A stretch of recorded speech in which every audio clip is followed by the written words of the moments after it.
Teksa në kuvend është depozituar projektligji për ndryshimin e ligjit për policinë e shtetit, Sindikata e punonjësve të policisë kërkon ndryshime rrënjësore, jo arnime, siç i quan ajo, që nuk fuqizojnë efektivet blu apo vetë funksionimin e organizatës. Nga ana teknike është për të rregulluar disa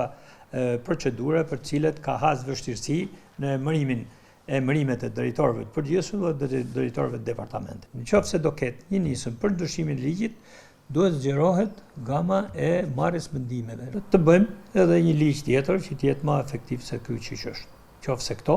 sepse ne mendojmë që ka shumë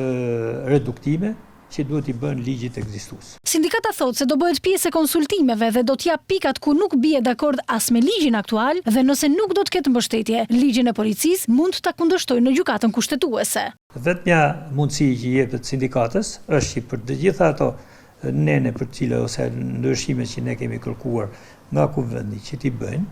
prezent ose t'i ndryshojnë, atëherë ne do t'i drejtohemi gjykatës kushtetuese për ato nene për cilat bindesh me të drejtat që ka pas me ligjet e mëparshme,